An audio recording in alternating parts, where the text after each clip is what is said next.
ఓం శ్రీ సాయిరాం.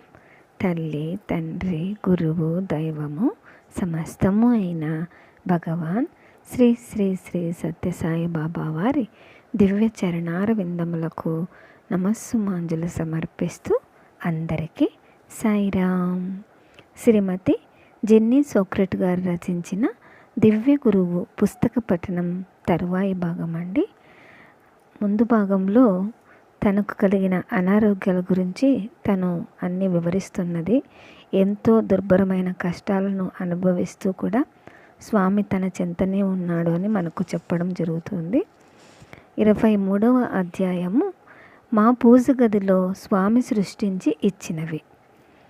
ఒకసారి నా జీవితం అంతా దుర్భరమైన కష్టాల నడుమన స్వామిని, స్వామి ఎందుకింత వేదన నాకు అని అడిగాను. వారు జవాబు కోసం ఆగకుండా 3వ కంటిలో ఇది నీ చివరి జన్మ కాబట్టి అని సమాధానం ఇచ్చారు. కొన్ని రోజుల తర్వాత ఒక పుస్తకంలో ఒక వాక్యం ద్వారా కూడా సమాధానం ఇచ్చారు.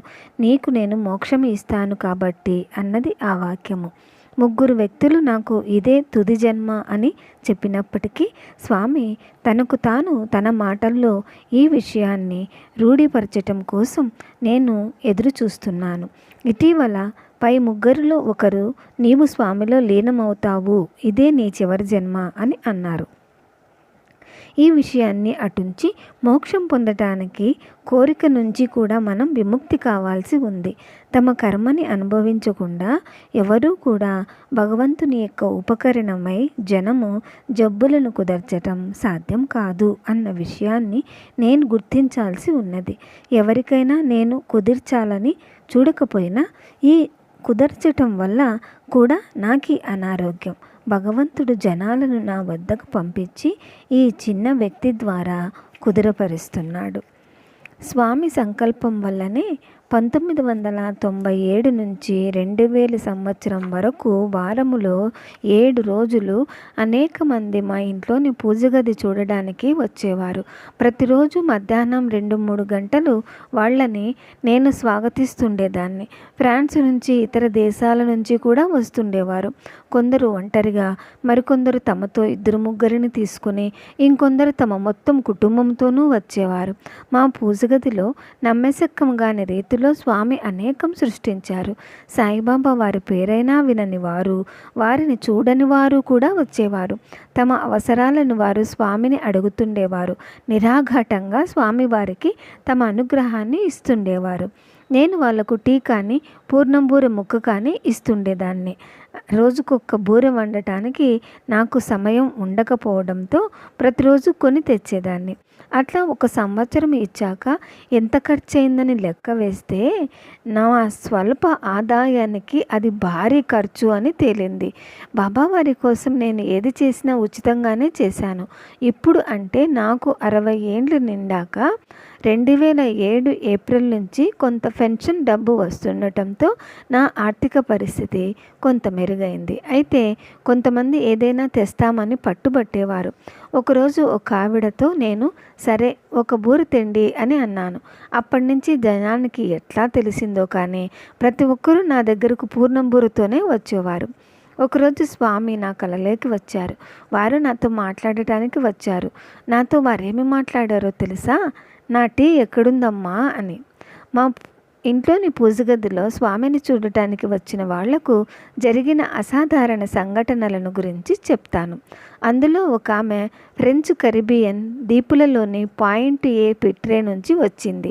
ఆమె మా ఇంటికి రావడానికి ముందు నాకు ఫోన్ చేసి పారిస్లోని పిచ్చాసుపత్రి నుంచి తప్పించుకొని మాయమైన తన 25 సంవత్సరాల కొడుకును కనుక్కోవడంలో సాయం అర్థించింది. అంతకుముందు ఆమె ఎప్పుడూ సాయిబాబా వారి గురించి వినలేదు. మేము పూజ గదిలోకి వెళ్ళాము. మొదటిసారిగా చూసిన వాళ్లకు అందులోని సింహాసనం మీద కూర్చున్న స్వామి పటం ఎంతో ఆకర్షణీయంగా అగుపిస్తుంది. మేము ఇద్దరం స్వామి పీఠం ముందు కూర్చొని ఆ సాధు పురుషుణ్ణి ఎట్లా ప్రార్థించాలి, వారు ఎట్లా అసాధ్య కృత్యాలు చేయగలిగేది తెలిపాను. ఆమె కొడుకు ఆమెకు దొరుకుతాడని నేను ఒక్క క్షణం మాత్రం కూడా విశ్వసించలేదు. అయినా మేమిద్దరము ఎంతో వినయ విధేయతలతో ఆ పిల్లవాడు దొరకాలని బిగ్గరగా ప్రార్థించాము. 3 రోజుల తర్వాత ఆమె ఎంతో ఆనందంగా నాకు ఫోన్ చేసి పారిస్లో తిరుగాడుతున్న ఆమె కొడుకును పోలీసులు అప్పుడే పట్టుకున్నారని తెలిపింది. అవును, స్వామి మహానుభావుడే. ఒక రోజున ఒక మంచి ముసలమ్మ తన కొడుకు దీర్ఘకాలం నుంచి డిప్రెషన్లో హాస్పిటల్లో ఉన్నందుకు ఎంతో విచారిస్తూ నాకు తెలిపింది. అతను లేహావూరేలో ఆయిల్ ఇంజనీరు. అతని భార్య, 4 పిల్లలు 2 ఏళ్ల క్రితమే అతన్ని వదిలేసి వెళ్ళిపోయారు. ఆ వృద్ధివరాలతో నేను విశ్వాసం లేనివాడే అయినప్పటికీ ఆమె కొడుకును మా ఇంటికి పంపమన్నాను. నేనెందుకు ఆహ్వానిస్తున్నానో కూడా ఆమె విశ్వసించలేదు. ఆమె కొడుక్కి స్వామి సహాయం అర్థించబోతున్న విషయం ఆమె నమ్మలేదు. అనేక వారాల తర్వాత ఆమె కొడుకు మా తలుపు తట్టాడు. అతను 120 నివాసాలు ఉన్న మా ప్రాంతంలో ఇలాంటి పూజగది ఉండడం చూసి ఆశ్చర్యపడ్డాడు. బాబావారి పటానికి ఎదురుగా అతడిని కూర్చోమన్నాను. స్వామి ఎవరో అతనికి బోధపరచటం అంత తేలిక విషయం కాదు. నేను అతనితో, ఈ పటంలో కనిపిస్తున్న వ్యక్తి ఒక గొప్ప సాధువు అంటే నేను హఠాత్తుగా అతనికి దేవుడని చెప్పలేకపోయానన్నమాట. నీకేది కావాలంటే అది ఆయనను అడగవచ్చు. అది వారి ఇచ్చయే అయితే వారు దాన్ని నీకు ఇస్తారు. నీవు ఆయనను ఏదైనా అడగాలనుకుంటే ఏమి అడుగుతావు? బహుశా నీ ఆరోగ్యం బాగుపడాలని కోరుకుంటావు అనుకుంటాను అని అన్నాను. దానికి అతడు సమాధానంగా, నాకు ఏమీ జబ్బు లేదు. నేనప్పుడు సరే, నీకు అనారోగ్యంగా లేదు అయితే వారిని నీవైనా కోరుకోవాలనుకుంటే ఆయన నువ్వేం కోరుకుంటావు అని అడిగాడు. అతడు నాకొక స్త్రీ కావాలి అన్నాడు. నేను సరే, నీకొక స్త్రీ లభించాలని మన ఇద్దరము కలిసి ప్రార్థిద్దాము అని మేమిద్దరము అతనికొక స్త్రీ లభించేటట్లు అంటే జీవిత సహచారి అన్నమాట లభించేటట్లు చేయమని స్వామిని ప్రార్థించాము. 2 నెలల తర్వాత ఇతనికి భవిష్యత్తులో భార్య కాబోయే స్త్రీ లభించింది. ఇప్పటికి అంటే 7 ఏళ్లుగా అతనెన్నడూ అనారోగ్యం పాలు కాలేదు. అతని తల్లి అతను ఆరోగ్యంగా భార్యతో సంతోషాలతో ఉంటున్నాడని తెలిపింది. ఇంకొకసారి ఒక పిల్లవాడు తన చిన్నాన్నతో వచ్చాడు. వాళ్ళు పారిస్లో ఉంటున్న ఇండియన్లు. అతని చిన్నాన్నకు ఎయిడ్స్ వ్యాధి, దాంతోపాటు కాళ్లకు కురుపుల మీద ఎండిన పక్కులు. ఆ పిల్లవాడేమో ఉద్యోగం కోసం విఫల ప్రయత్నం చాలా కాలంగా చేస్తున్నాడు. వాళ్లకు సాయిబాబా వారు తెలుసు. వాళ్ళిద్దరిని నాతో పాటుగా స్వామిని ప్రార్థిస్తే ఒకరికి జబ్బు నివారణ, మరొకరికి సరియైన ఉద్యోగ ప్రాప్తి స్వామి కలిగిస్తారన్నాను. 1 వారం రోజుల తర్వాత ఆ పిల్లవాడు ఎంతో సంతోషంగా నాకు ఫోన్ చేసి తనకు ఉద్యోగం దొరికిందని చెప్పాడు. బాగా జీతభత్యాలిచ్చే ఉద్యోగం దొరికింది అతనికి. అక్కడ అతను 8 ఏళ్లు పనిచేసి ఇండియాకు తిరిగి వెళ్ళిపోయాడు. కొన్ని నెలల తర్వాత అతని చిన్నాన్న ఎప్పుడూ వెళ్ళినట్లుగానే వైద్య పరీక్షల కోసం ఆసుపత్రికి వెళ్ళాడు. అతనికి ఎయిడ్స్ రోగపు ఛాయలు కూడా లేకపోవడంతో డాక్టర్లు దిగ్భ్రాంతి చెందారు. 2 సంవత్సరాల క్రితం అతడు తన వివాహానికి నన్ను ఆహ్వానించాడు. వాళ్ళిద్దరూ మంచి దంపతులు, సాయి భక్తులు. ఒక రోజున పారిస్లోని ఒక దంపతుల నుంచి నాకు పిలుపు వచ్చింది. వాళ్ళు పుట్టపర్తిలో ఉంటుండేవారు. వాళ్ళు అసహాయ స్థితిలో మా పూజ గదికి ఆ ఉదయం వస్తామన్నారు. నేను సాధారణంగా ఉదయం పూట జనం రావడానికి ఒప్పుకోను. ఆ సమయంలో వంట, ఇంటి పని, జంతువుల్ని చూసుకోవడంలో నిమగ్నమై ఉంటాను. ఇదే విషయం వారికి చెప్పినప్పటికీ వాళ్లకు అది అత్యవసర విషయమని, రావడం తప్పనిసరి అని ఒత్తిడి చేశారు. 1 సంవత్సరం వయసున్న వాళ్ళ పాప హాస్పిటల్లో మృత్యుముఖంలో ఉంది. ఆ పాప సర్వావయాలు, హృదయము, శ్వాసనాళాలు, ఊపిరితిత్తులు, మూత్రపిండాలు, కాలేయము అన్నీ రుగ్మత పాలయ్యాయి. వాళ్ళనిక రావద్దనలేకపోయాను. వాళ్ళు రాగానే వాళ్ళెంత నైరాస్యంలో బాధలో ఉన్నారో గమనించాను. ఇంతకు ముందు ఈ దంపతులు ఎంతో ఆనందంగా ఆరోగ్యంగా ఉండేవాళ్ళు. గుండె లేతుల్లోంచి మేము ఆ పాప కోసం ప్రార్థించాము. వాళ్ళు మధ్యాహ్నానికి హాస్పిటల్కి వెళ్ళారు. సాయంత్రానికి వాళ్ళు నాకు ఫోన్ చేసి వాళ్ళ పాప ఒక నర్సు భుజాల మీద సంతోషంగా ఉందని చెప్పారు. అది ఉదయం 11 గంటలకు పూర్తిగా పునరుజ్జీవితారాలై కోలుకుంటుందంట. ఆ సమయం సరిగ్గా మేము పూజ గదిలో ప్రార్థించిన సమయం. ఈ శిశువు ఇప్పుడు పారిస్లో ఉంది. ఆరోగ్యవంతుడైన 12 సంవత్సరాల వయస్సు పిల్లవాడు అతడు. ఈ పూజ గదిలో ఒక క్రమ పద్ధతిలో స్వామి చేసిన వందలాది లీలలను ఇక్కడ నేను రాయదలుచుకోలేదు. అవి సుదీర్ఘమైనవి, మీకవి విసుగు కలిగించవచ్చును కూడా. పోగా ఈ పుస్తక రచన యొక్క ఉద్దేశము అది కాదు. అంతేకాకుండా మీకు ఇంతకు ముందే తెలిసి ఉన్నట్లు స్వామి చేసే అద్భుతాలన్నీ కూడా వారు చెప్పినట్లు అవి వారి విజిటింగ్ కార్డులు. వారు మనకు అంతకన్నా ఎక్కువగానే ఇవ్వదలుచుకున్నారు, కానీ మనం వారు ఇవ్వదలుచుకున్న దాన్ని కోరుకోవాలి. అయితే నేను మరొక విషయం చెప్పాలి. స్వామి అద్భుతాలు కేవలం మా పూజ గదిలో వరకే జరగలేదు. ఫ్రాన్స్ నుంచి, ఇతర దేశాల నుంచి నైరాశ్యంతో స్వామి సహాయాన్ని నేను అనే ఈ ఉపకరణం ద్వారా అర్థిస్తున్న వాళ్ళు నాతో సంప్రదిస్తూ ఉండేవాళ్ళు. కొందరు అనుకున్నట్లు నేను ఇద్దరి నడిమి దాన్నేమీ కాదు. నేను కేవలం మీలాగానే స్వామికి ఒక ఉపకరణాన్ని మాత్రమే. వారితో నేను అనేక మార్లు వాళ్లకు కావలసిన దాని కోసం స్వామినే సూటిగా ప్రార్థించవచ్చని చెప్తుండేదాన్ని. అయితే దానితో పాటు అది మీ చేయే అవుతే అని జోడించేదాన్ని. కానీ వాళ్ళు తమకు ప్రార్థించడం తెలియదని అనేవాళ్ళు. దానికి నేను మీ ఆప్తమిత్రుడితో, మీ తల్లితో, తండ్రితో ఎట్లా మాట్లాడతారో అట్లా స్వామితో మాట్లాడండి చాలు అని చెప్పేదాన్ని. ప్రతిసారి జనం వాళ్ళ కోసం నన్ను ప్రార్థించమని నన్ను అడిగినప్పుడు అది నాకు ఇచ్చిన ఒక ఆజ్ఞగా భావించేదాన్ని. అంతే తప్ప మీకోసం స్వామిని ప్రార్థిస్తున్నాను అంటూనే ప్రార్థించకుండా ఉండడం జరిగేది కాదు.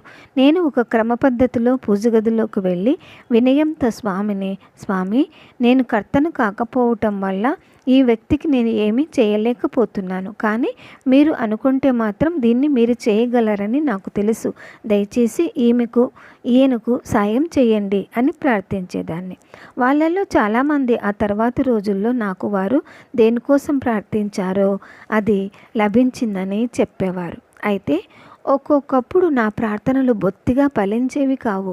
కొందరు తాము కోరుకున్న సాయం ఒక భర్త కావాలనో, భార్య కావాలనో, ఉద్యోగం కావాలనో లాంటివి స్వామి వాళ్ళకి ఇచ్చేవాళ్ళు.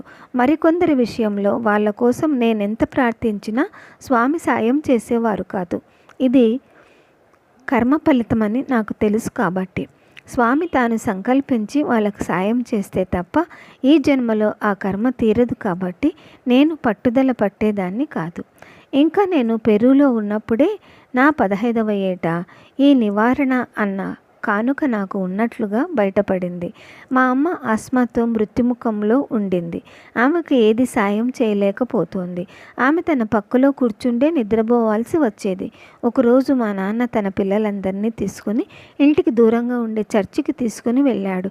నాకు ఇంట్లోనే ఎవరికీ కనిపించని ఒక మూల అక్కడ గోడ మీద యువక్రీస్తు పటము, ఆయన ఎదుట ఒక చేతులున్న పెద్ద కుర్చీ అగుపించాయి. అక్కడ గోడ మీద అద్భుతమైన వెండితో చేసిన హృదయపు బొమ్మలు అతికించి ఉన్నాయి. ఆయన చేసిన అద్భుతాలకు కృతజ్ఞతా చిహ్నాలు అవి. నేను వారి పటాన్ని చూసి కళ్ళు మూసుకొని మొట్టమొదటిసారిగా మా అమ్మను మృత్యువు నుంచి రక్షించమని ప్రార్థించాను. కొన్ని వారాల తర్వాత మా అమ్మ కోలుకొని మామూలు ఆరోగ్యాన్ని మళ్ళీ పొంది 75వ సంవత్సరంలో మరణించే వరకు మళ్ళీ ఆస్మాతో బాధపడలేదు. ఈ నివారించగలగడం అనేది కానుకను నేనెన్నడూ అతిగా వాడలేదు. ఎన్నెన్నో సంవత్సరాలు నాకు ఈ శక్తి ఉన్నదన్న విషయమే నాకు తెలియదు. అయినా నాకు తటస్థపడిన కష్టాల్లో ఉన్న వ్యక్తుల కోసం నేను ప్రార్థించేదాన్ని. నా చేతులతో నేను జనాన్ని ఎన్నడూ సృజించేదాన్ని కాదు. కొన్నిసార్లు స్వామి నాకు ఇచ్చిన ఉంగరాన్ని తీవ్రంగా జబ్బుపడ్డ వాళ్లకు కొన్ని నిమిషాలు పెట్టుకోవడానికి ఇచ్చేదాన్ని. అయితే నేను దాన్ని మళ్ళీ పెట్టుకునే ముందు చాలా నీళ్లతో దాన్ని కడిగేదాన్ని.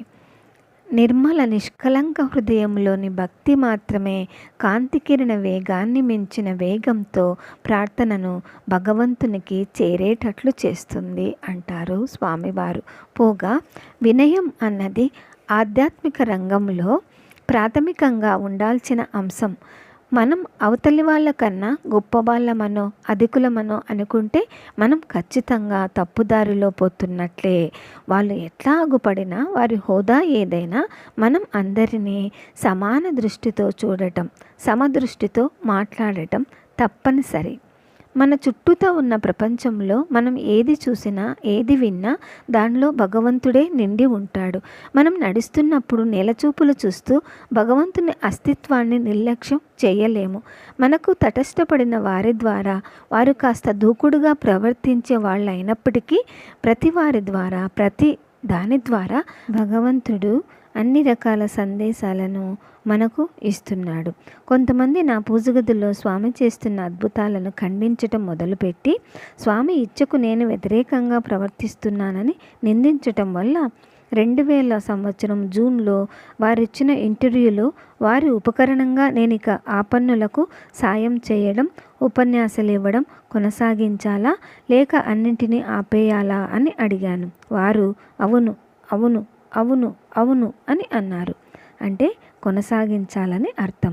వారప్పుడు నా కుడి చేతిని తీసుకొని మళ్ళీ అట్లాగే చేస్తూ అవును అవును అని అన్నారు. ఆ క్షణం నుంచి నా గురించి నాకేమి వినపడినా దాన్ని లక్షించకుండా వారికి సంపూర్ణంగా అర్పణం చేసుకున్నాను. ఓం శ్రీ సాయిరామ్ అండి. తరువాయి భాగం వచ్చే వారం విందాము. జై బోలో భగవాన్ శ్రీ సత్యసాయి బాబాజీకి జై. సమస్తలోకాః సుఖినో భవంతు. ఓం శాంతి శాంతి శాంతి. అందరికీ సాయిరామ్.